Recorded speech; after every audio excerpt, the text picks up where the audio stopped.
थोड़ा इंतजार करना बेहतर होगा। स्क्रीन पर निकाल डालिए 543 सीटों में से 65 सीटों के संदर्भ में रुझान सामने। एनडीए 23 सीटों पर आगे चल रहा है और इंडिया गठबंधन 41 सीटों पर आगे चल रहा है। एनडीए के मुकाबले इंडिया को बढ़त दिखाई जा रही है हमारी टीवी स्क्रीन पर। तो कुल मिलाकर इंडिया गठबंधन को तात्कालिक रूप से हौसला आता है कि हम एनडीए का मुकाबला कर रहे हैं, कर ही रहे हैं, उससे आगे भी चल रहे हैं। पर महत्वपूर्ण बात यही है कि अभी देश भर में पोस्टल बैलेट की गिनती चल रही है। अभी ईवीएम तो खुली ही नहीं है। जिसके आधार पर बात करें मध्य प्रदेश के संदर्भ में 29 सीटों पर गिनती चल रही है। 3 के रुझान हमारे सामने है। 3 में से 2 सीटों पर भारतीय जनता पार्टी आगे है। 1 सीट पर जमा अभी कांग्रेस आगे है। बहुत ही शुरुआती रुझान है जिसके संदर्भ में बार बार मेरा कहना है आपको कि स्क्रीन के इन रुझानों के आधार पर अंतिम नतीजा मत मानिएगा। अभी कुल मिलाकर प्रारंभिक रुझान, वास्तविक रुझान 9 बजे के बाद ही आपकी स्क्रीन पर दिखेंगे। 9 बजे जो रुझान होंगे उनको एक ट्रेंड के तौर पर हम देख सकते हैं। लेकिन हाल फिलहाल बात हम कर रहे थे मध्य प्रदेश की, छत्तीसगढ़ के, हरियाणा के संदर्भ में भी कमोबेश बड़ी दिलचस्पी दी है।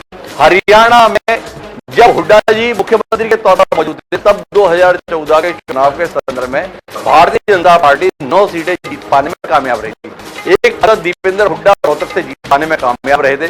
पर 2019 के चुनाव में भारतीय जनता पार्टी ने कमाल का प्रदर्शन किया था।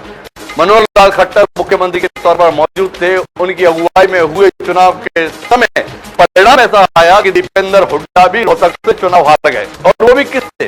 डॉक्टर अरविंद शर्मा से, जो टिकट सोनीपत और कर्नाल से मांग रहे थे। वहां से टिकट नहीं मिला तो आखिरी मौके पर उनको रोहतक से उतार दिया। उन्होंने रोहतक में उतर कर भी कमाल कर दिया और 7,000 वोटों से दीपेंद्र हुड्डा को चुनाव हरा दिया। पर इस बार हरियाणा के संदर्भ में सीन काफी बदला हुआ है। स्वयं भाजपा ने सीन बदल लिया। एन चुनाव से पहले उन्होंने अपना मुख्यमंत्री बदल लिया।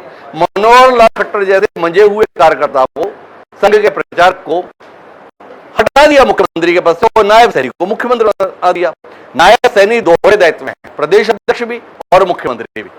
ऐसा मौका पहली बार भाजपा के हिस्से में आया जब उनका अध्यक्ष भी और मुख्यमंत्री भी एक ही व्यक्ति है।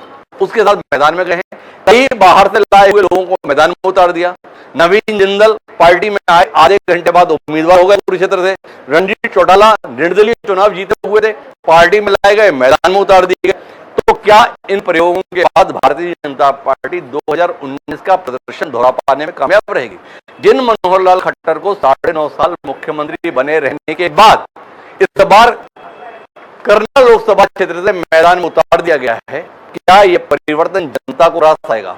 वहां पर उपचुनाव भी है।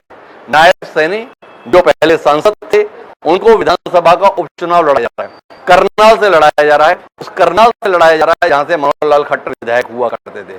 नायब सैनी का मुख्यमंत्री बनाया जाना करनाल की जनता को क्या उतना ही भाएगा जितना उन्हें मनोहर लाल खट्टर भाया करते थे? ये भी सवाल दिलचस्प रहेगा। तो कुल मिलाकर कहानी बहुत स्पष्ट तौर पर यह है कि 3 राज्यों के संदर्भ में भारतीय जनता पार्टी की साख दांव पर है, मध्य प्रदेश में, छत्तीसगढ़ में और हरियाणा में।